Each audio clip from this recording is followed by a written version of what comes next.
Hello guys, this is Joseph here. Today I'm going to show you how to make basic simple samosas. I know there are many videos online, but today I'm just going to show you how to make samosas from ingredients that you're going to find locally. I have watched those videos. The problem is you find most of them have got complex ingredients. Some of them you might not know where to find them from.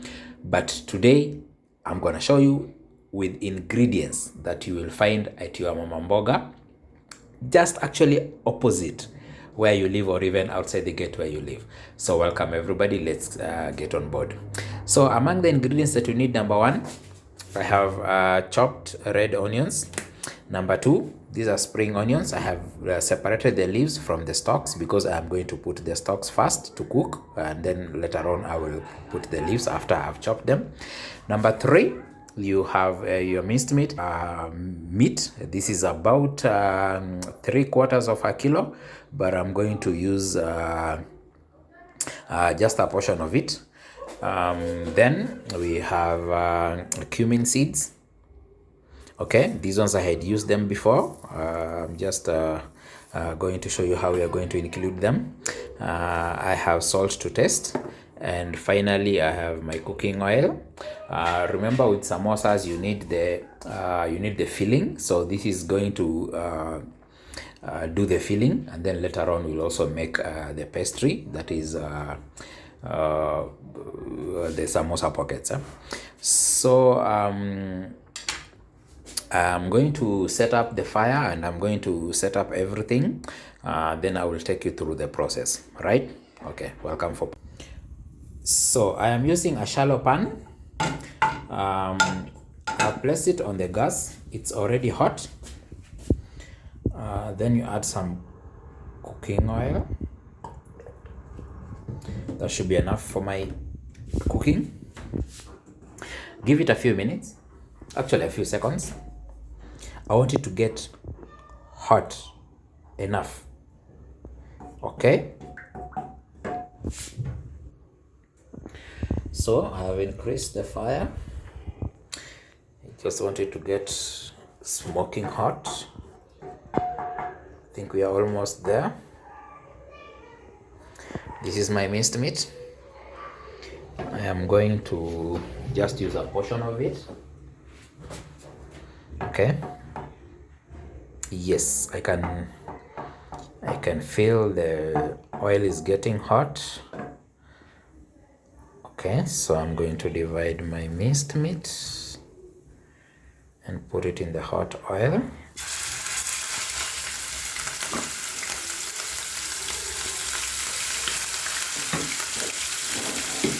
Remember, you don't want to put so much oil, because if you do that, your samosas will become soggy.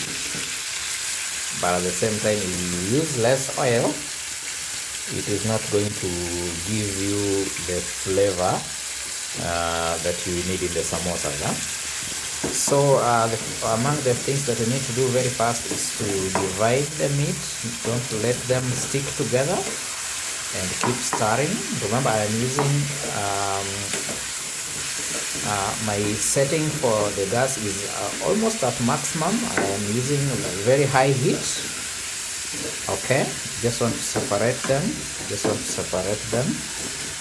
So that they don't stick, while at the same time you keep stirring.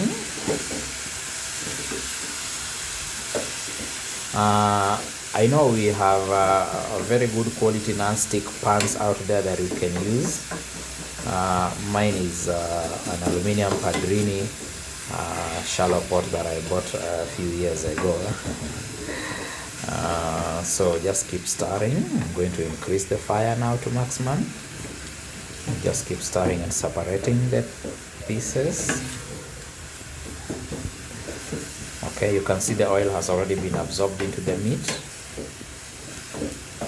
Okay, just keep stirring and separating the pieces. You don't want these lumps to appear in your samosa. You want meat that has been separated well. Okay, so from the portion of from the meat that I had shown you earlier, I have used this pan to cook samosas severally, and I've gotten used to the level of meat that I need. That is the quantity from the level in the pan, and this actually is adequate for me.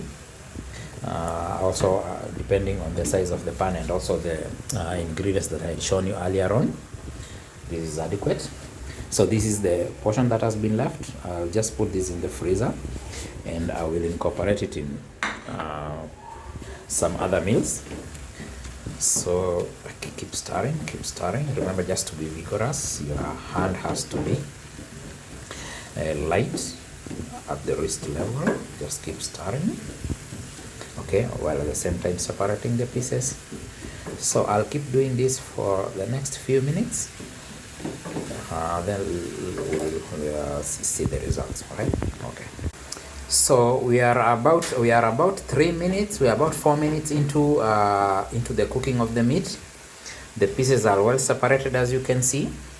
I have used high heat because I did not want the meat to to juice up and appear like it is being boiled, because it will have a different taste. I've used high heat so that I do not give the meat that chance to juice up. It has just been cooked by the oil. As you can see from the edges, there is a bit of some excess oil, but we'll still let the meat to cook while you continue stirring. The heat is at maximum, so you keep stirring. At this point, I'm going to add my salt. Yes, I'm going to add my salt because I want the salt to penetrate well into the meat. Okay. Remember not to add the salt too earlier on, because it will dehydrate the meat. That means it will force some juices to come out of the meat. So at this juncture, it is the right time to add the salt. I'm just using enough for the ingredients. Okay. I'm also considering the fact that I'm going to add onions later on, and I'm going to that is going to increase the volume of my food. So I have taken that into consideration while adding the salt. Okay. The water that you had seen earlier on, the juice, the soup, has dried up. It has evaporated. You can hear the sound of the cooking has just changed. It is beginning to pop. Meaning that the meat is now being fried by the pan rather than being fried by its own soup. You can hear that intensity of the sound increasing. It is beginning to get a bit sticky on the sides. Okay, so at this point I will decrease my heat. Yes, I will decrease my heat. I have decreased my heat. You can see it has begun smoking. You can see the sides is beginning to, the meat is beginning to stick to the sides. So as you're stirring, you keep on separating it from sticking to the sides. Okay. Now at this point, I'm going to add my cumin seeds. Remember not to add too much of the cumin seeds, because these cumin seeds, as I had learned, have the ability to cause some heartburn, those who are susceptible to gastritis. So that should just be enough for my cooking. I have used about a teaspoonful of the cumin seeds. Just keep stirring. Okay, let me increase the heat a little. Just keep stirring. Okay. Now this is the point that I want to check whether I'm having excess oil in my meat, and you can see there is no oil seeping through. That the oil that we used earlier on has been absorbed into the meat, which is good. There is no oil to skim. Okay, you can hear the sound is changing. It is beginning to stick to the sides. Okay, just keep stirring. Don't stop. Keep stirring. Okay. Now it's time for your red onions, your chopped red onions. Just add them to the pan. Okay, to the meat. Okay, that is good.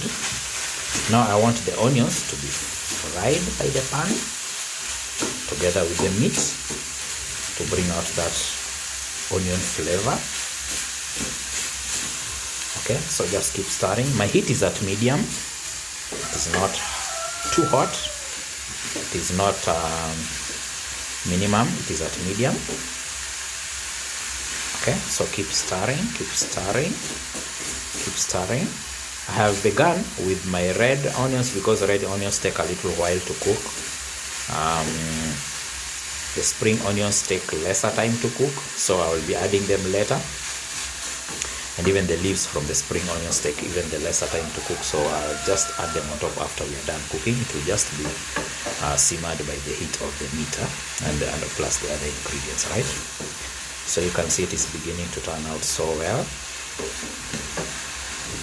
There is a sweet aroma now coming out because of the combination of the meat and the cumin seeds and the red onions. Just keep stirring, don't stop. Okay.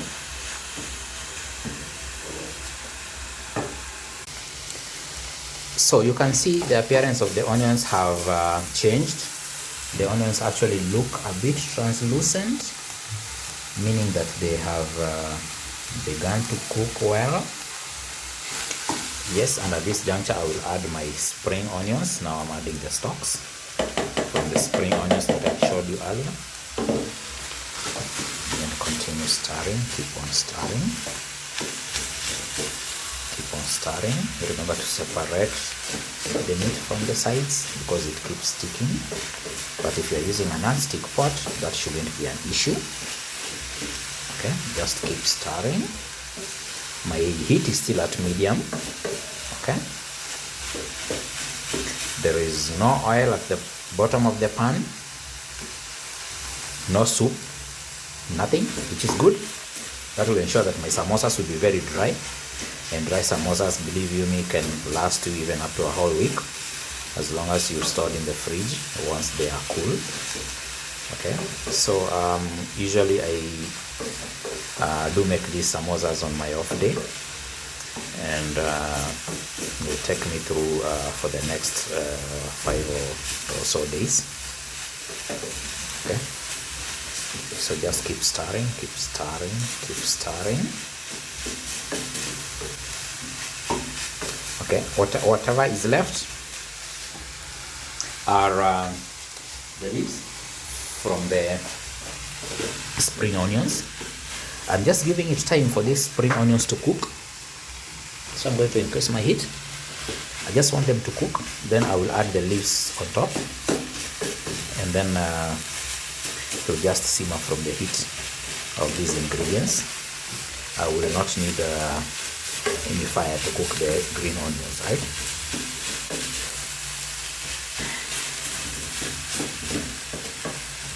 So guys, this is one of the simplest methods that I have adopted for making samosas. Remember, your choice of the meat is what matters. You need fresh meat. You need meat that has doesn't have an odor, doesn't have those offensive tastes. Meat that preferably hasn't been refrigerated. You need meat that has just come the very day that it has been minced. Okay. If you purchase meat from places where the meat has been refrigerated, you are going to get a different taste altogether, right? Okay, so we keep stirring, keep stirring, keep stirring. And it appears like the onions are now cooked. Okay, you can see the consistency has totally changed. Okay, you can see the red onions are transparent. Sorry, they're almost translucent. These ones can allow light to pass through, but of course you can see through. They're translucent, meaning that they have cooked. If you look at the sides, it's just beginning to stick on the sides of the pan. This tells me that my cooking is done. Okay. Sorry, the camera is getting out of focus. Just getting out of the area that I'm supposed to concentrate on. But don't worry, it's my first long video that I'm making. So, last, we have the leaves from the spring onions. Here they are. I'm just going to add them on top.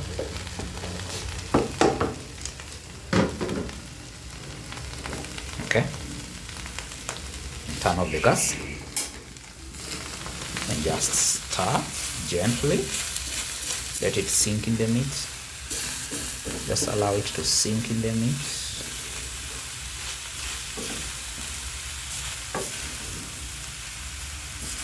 Just allow it to sink in the meat. That is good. Okay, so we're going to take a portion of this and taste and see if my ingredients are right up to this point. That's so yummy. Can't wait for the filling. Can't wait for the pockets. So yummy. So tasty. See you on the other end when you are making the pastry. So for the pastry, you need warm water, salt, flour. Now, I have been using X chapati for so long, and my procedure is usually I add some salt to the water, stir, just stir so that the salt dissolves in the water, so that the salt dissolves in the water.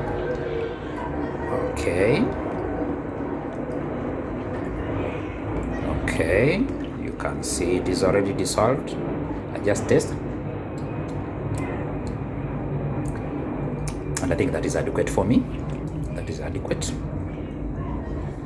Okay, so just keep this extra salt aside. I usually start with the flour.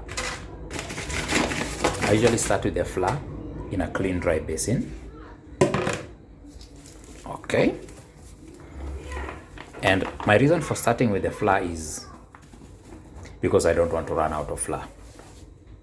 Because I have had a nasty experience of running out of flour very late at night, right? So just add the water. Then you start kneading straight away. Okay. So I'll keep doing this until I get a consistent that is tough. Okay, I don't want a soft consistent, because remember, for the samosa pockets you need very thin layers. So I'm going to make mine to be thick enough to withstand the pressure that I'm going to use while rolling it. Okay, so I'll keep kneading, I'll keep adding water. See you guys on the other end. So here we are. The consistent is tough, as I had alluded earlier on, but I still need to continue kneading, because as long as you can see the flour sticking on your hands, then you still need you still need more time to knead. And usually I don't do my kneading on the table. I just complete my kneading on the basin, but it depends with your preference. If you prefer to transfer it on the table and keep kneading on the table, that is fine. I usually finish my kneading on the basin. Now, when I have gotten the consistent that I need, I am going to add oil. I will use my oil. This, I'm going to add about 2 tablespoons here, and continue kneading until the dough separates from my hand completely. It reaches a consistency where it doesn't stick anymore to your hands, and then you are done. Okay. So guys, it's been a few minutes of gym work with the flour, but look at the consistency that I now have. You can see the flour, you can see the dough. It has separated from my hands. Actually, I have not washed my hands, but it looks like I have just done so. I have not washed my hands. The consistency is what I just need. Okay. So there it is. I'm going to leave this dough to settle for about 40 minutes. Now I'll cover it with a cling foil for about 40 minutes just to let the flour settle. I have left some here to help with the rolling, and that's the reason why I usually prefer to start with the flour when kneading than starting with the water. Okay, so I'll be back after those 40 minutes. On the other end here is my filling. I've just left it to cool down. Okay, because now when we are going to fill into the pockets, you need a filling that is at room temperature, that has already lost the heat from the pan. Okay, so you just need it at room temperature. Okay, so while I am waiting for the flour to set, I will also be waiting for the filling to cool. Okay. Hello guys. So after it's been about an hour, the flour is already settled. I have divided into portions. I have 7 portions. I have divided into a size that is almost the size of an egg. Right, so we are going to roll this. Usually my approach is rolling each independently.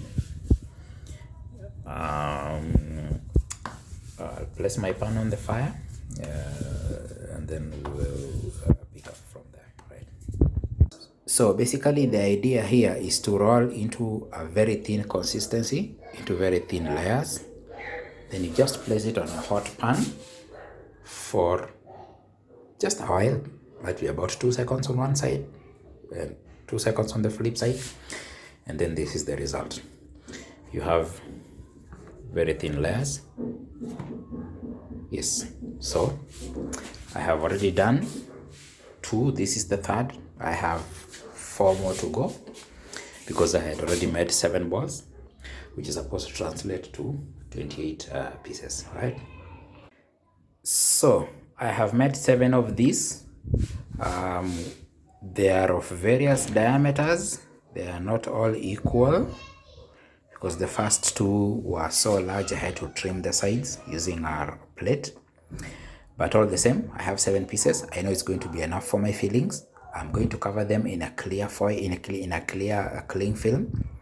Give them about 20 minutes to settle and to cool down. Then we'll follow it up. So it's been a few minutes.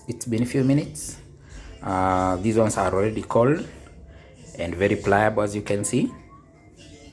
I have made a paste. Of flour, okay, and water. This one will be using as my adhesive. We are going to cut these into quarters. Like that. We are going to cut it into quarters, and shortly after I'll show you how to make the pockets. We've already divided into quarters, and this is how to approach it. Just put the pieces together. Okay, take one piece. Let the right angle side face up. Take a bit of your paste. Apply. Alright. Apply just like that. And now you are going to fold these like that. Alright. And this side that you have just applied your paste, you're going to fold like that. And you have your pocket. Right, but make sure that you seal the spaces. Adequately so that it doesn't you don't let spaces for water for oil to get into the fillings. So that is your pocket. The corners are sealed. See, then you just lay it like that and wait for it to dry. So continue with the rest. All right, just take your paste,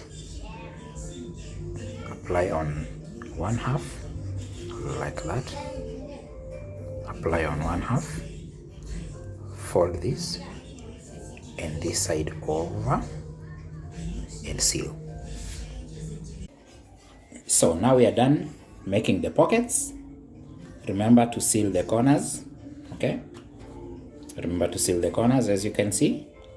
Now we are going to put in the filling. Hold it in that position. Separate the meat. Separate the filling well. And use a small spoon. Just take a little bit. Like that. And like that. Then what you do, you hold it in that position. Tuck in, right? Tuck in like that. Remember your paste. Apply. Okay, and fold over. Make sure that your corners are sealed, right? Make sure that your corners are sealed so that oil doesn't get into the filling when deep frying. Then turn it and leave it to dry. Repeat the same process. Just put in some meat. Put in some meat like that. Fold over. Apply your paste. And fold over. Pay special attention to the corners. They should be sealed, all of them. Put it upside down and let it settle.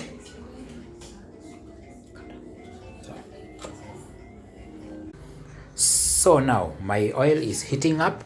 Okay, I have finished making the pockets. I have 24 pieces. Remember, I have used 5 medium-sized onions. All right, I have used 5 medium-sized onions. I used about 7 pieces of the spring onions, about 300 grams of minced meat, and also 300 grams of flour, and I have 24 pieces. So we are going to start deep frying in a short while after the oil has heated enough. Okay, yes, so stand by. The oil is heated up, as you can see. I've just used this piece to check whether it is heated up. So pick your samosas, slide in slowly. Okay, okay, pick one. That's how to place it in the oil, like that, like that. And this pan can carry about 7 of them, right? So let them cook on one side first. Let them cook on one side first. Let them cook on one side. Now this one appears a bit brown. Just turn them slowly. Remember, the oil is very hot and you can incur some injuries here. So let them just cook slowly until they're golden brown. Okay, I think my test piece is good. And I realize I have space for more. I can actually put 2 more. Yes, good. They are all fitted. You can see the color is beginning to change.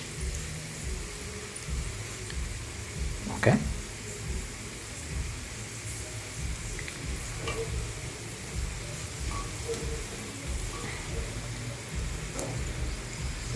I don't like using a lot of heat because I like my samosas crunchy. It also allows time for the meat to also cook further. Okay. Let me increase the heat a little bit. Yes, that is good. That is okay.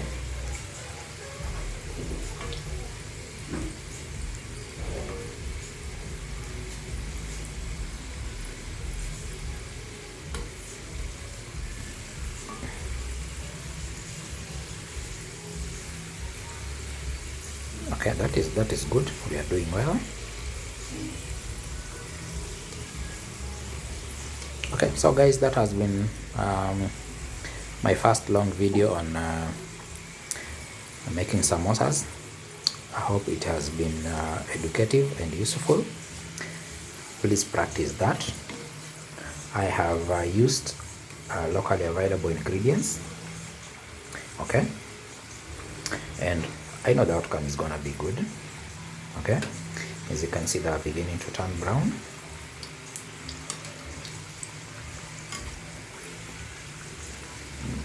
And you can actually see, like the first ones that I dipped in the fat, like this one is almost ready. Just give it 1 more minute.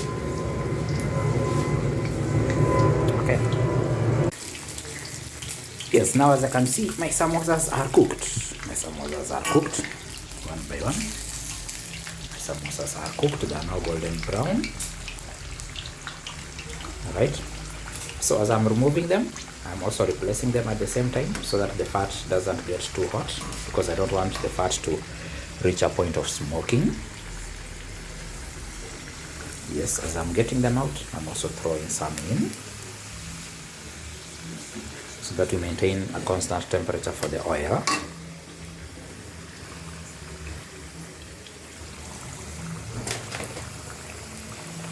And be careful, guys. Be careful, guys. Don't get yourself hurt. Yes, this is actually the right temperature for the samosas now. You can see how they're bubbling in the oil, right? Yes, this is now the right temperature. Wow, they're looking yummy. So, I'm done cooking. As you can see, that is the outcome. I have 24 samosas there. And the dough that remained made chapatis. Enjoy.